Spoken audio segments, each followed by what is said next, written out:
Good morning, and thank you for joining us. My name is Justin Davies. I'm with the Central Division. Reducing violent crime has always been a top priority for Chief Jennings and this department. Today we want to highlight a major trend that's going on, and that's crimes involving guns. Overall, gun cases are up 10% in 2022. Assault with deadly weapons involving a gun are up 6%. So gun crime is a big issue right now in the city of Charlotte. And our officers and detectives are working hard to solve these cases and get guns out of the hands of people that don't belong to have them and off the streets. As a department, gun seizures are way up. There have been nearly 500 guns taken off the streets in 2022, and that's a 14% increase from this time last year. The University City Division has led all CMPD divisions with gun seizures, and this year was 77, and that's up 67% from 2021, and a 129% increase over the 5-year average. Also to note that University City Division has also led the department in gun seizures the last 2 years. University City Division officers and detectives have been very busy. Joining us now is Sgt Kevin Petrus, who will highlight some of the hard work they've done in recent cases.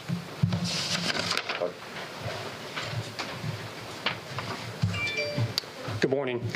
I'm Sgt Kevin Petrus with the University City Division. In February alone, the University City Division seized 30 guns through investigations that led to the arrest of numerous violent offenders.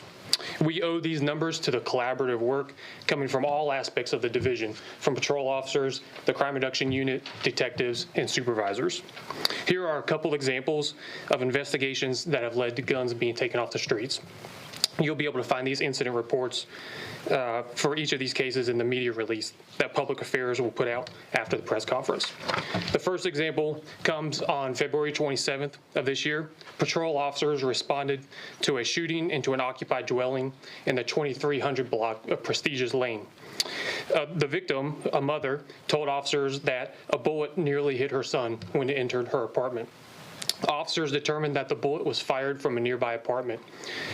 They responded to that location, collaboration between detectives and officers. They obtained a search warrant for that apartment and found 4 firearms, ammunition, and a large number of narcotics. The second example comes on February 15th of this year. It involves a domestic violence call for service. It happened in the 8000 block of Dave McKinney Avenue.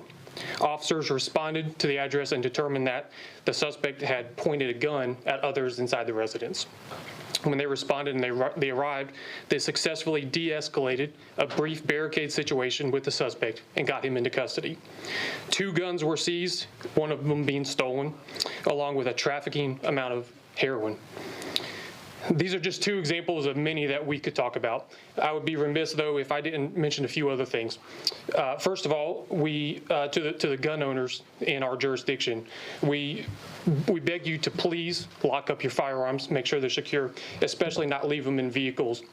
It creates a target-rich environment for thieves to steal these guns and then have them in the hands of folks who can turn around and use them for violent crimes. So we ask you, please secure your weapons. Secondly, none of this, a lot of this work is dependent on information that we receive from the community. Okay, Crime Stoppers tips, for example, are very, very important. So we ask that you keep those coming. We ask that you call 911 when you see or know something that's wrong. We ask that you go to our website, cmpd.org, and click on the Crime Stoppers link and submit those Crime Stoppers tips to us, or call the Crime Stoppers hotline. It's very, very important, and we appreciate that.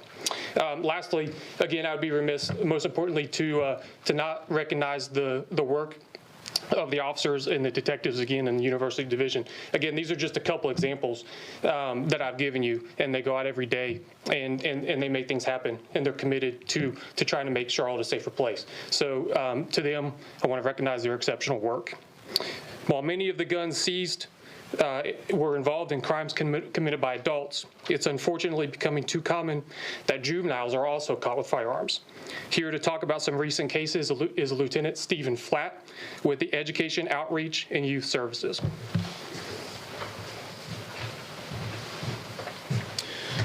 Good morning, everyone. Like Sergeant Petrus said, I'm Lieutenant Stephen Flatt. I'm with the Educational Outreach and Youth Services Division. I supervise the school resource officers here at the Charlotte-Mecklenburg Police Department. School resource officers investigate any crime or tip that comes in regarding guns that they receive in the schools. We investigate all those to the nth degree, and we work very closely with school administrators, CMS law enforcement, as well as the community to come to a successful resolution of those cases. So I'm going to talk about two of those cases today. The first one occurred on Sunday, February 27th. The Western Division was alerted to a tip that stated that a student might have a gun and cause violence at a school. Western Division officers met our school resource officer callback unit who came in to investigate the tip. They located the suspect. They did a knock and talk at the suspect's house. The parents cooperated with us and worked with the officers. They allowed a search of the subject's room, which turned up a firearm as well as narcotics. The child was juvenile arrested and the gun was seized and taken off the street so it could not be used in a crime. Another example is occurred on February the 1st. This was a tip that we received that several children were posing with guns on social media. The school administration and the SRO did an investigation to identify all the students seen in the pictures on social media with the weapons. They did an investigation. The SRO learned that several of the weapons were actually BB guns and not true firearms. However, they were told that there was one child in the photo that did have a real firearm. That child did not even attend the school where the school resource officer worked. He did an investigation, found out where that child lived. They went over to his residence. The school resource officer did a knock and talk, spoke with his family members. The family actually helped him search the apartment, again, located another firearm, which was seized, and the child was charged. And we also gave many resources to the family to help address the issue. So again, these are just two cases where you can see that the school administration, school law enforcement, our school resource officers, as well as the community has assisted us in investigating tips that have led to get guns off the street to prevent them from being used in any crime. This time, I'm going to turn it back over to Officer Davies.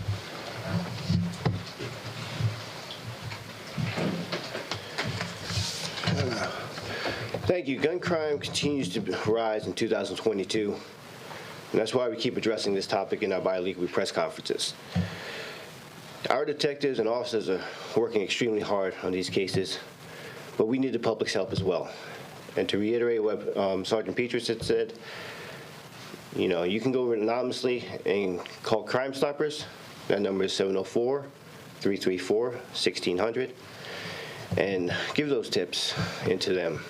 I can assure you that our Crime Stoppers detective looks at each and every one of those tips and forwards them to the appropriate divisions, and which are investigated and looked into as well. Also, it's crucial to lock up your guns. Okay? Don't let them be stolen out of your homes, and don't let them be stolen out of your cars. We continue to see a lot of larceny from vehicles where guns are taken and stolen, and a lot of these cases, the vehicles are left unlocked, and the guns are either unlocked or unsecured in the car as well. Make sure your children don't have access to your guns if you have them at home. Lock them up, please. And parents, again, please check and monitor your children's social media, and what they're posting and what their classmates are posting online. So at this time, that concludes our press conference. If you have any questions, we please ask you to keep them to the topics at hand for either Sergeant Petrus or Lieutenant Flatt. Why do you think there has been such a rise in gun violence? Do you think it's just the city growing, or might there be another problem? To be honest with you, it seems to be that the city is growing. There's more people coming into town, especially now that the COVID is allowing more people to come out. And we're seeing the hotels being active again, and a lot of these cases are from them. People coming in from out of town, people just parking these parking lots, and they're just leaving their cars unsecured, and a lot of guns are being taken out of cars.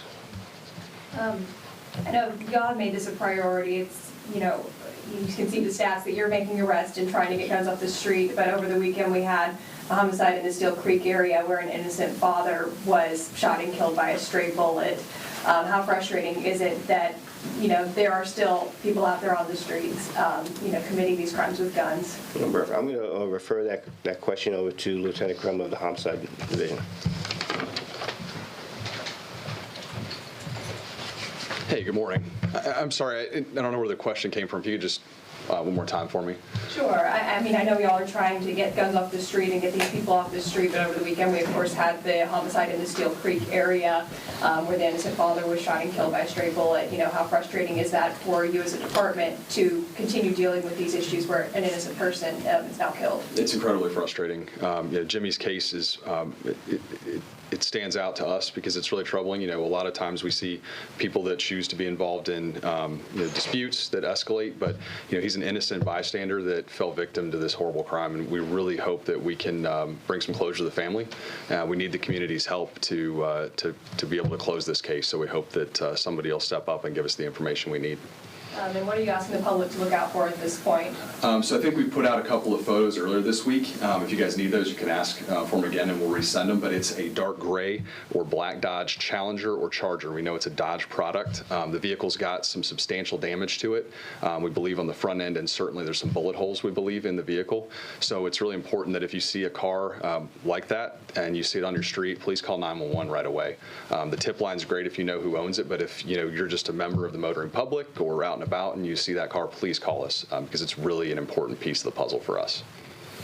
Regarding that Steel Creek homicide, obviously that was a shooting into an occupied dwelling. Is CMPD seeing a rise in cases and shootings into occupied dwellings, and what are they doing to address this? So I don't know about the stats specifically, and we can get those for you later. I know that that's certainly a disturbing trend, though, is that we do see houses being shot into. I think it's important in Jimmy's case that wasn't the intended target, that wasn't the intended outcome. They weren't trying to shoot into his house specifically. This was individuals that were shooting at one another, and the round struck his house. But we do see, a disturbing trend with people shooting into houses, and I know that our patrol divisions, as well as some of our specialized units, have really been focusing on the folks that are committing those crimes. We talk about that a lot. It's a small number of people that are responsible for a lot of our violent crime, and so we try to be offender-based and strategic in trying to reduce those numbers. What charges could come from shooting into an occupied dwelling? That actually is a charge of shooting into an occupied property. There's a couple of other charges, like shooting into an occupied conveyance or shooting into an occupied conveyance in motion. And certainly you also hold the results of that. So in Jimmy's case, that's murder. What is your message to these people who continue to commit crimes like this? They're shooting guns, not knowing where the bullets are going to land. I think it's just the same thing as, like, let's calm down, and I think it's not just the people involved. It's important that people who are present when this happens, when these minor disputes start to get out of control, try to let cooler heads prevail. If you see somebody that's escalating and getting to that point, let's, try to cool things down, because there's a lot of unintended consequences that result from some of these actions. I'll show you. All right. Thank you, Lieutenant. All right, now that concludes our press conference. If there's anything else we can talk about, afterwards, and we appreciate everybody for coming down, and we do appreciate our media partners. Thank you so much.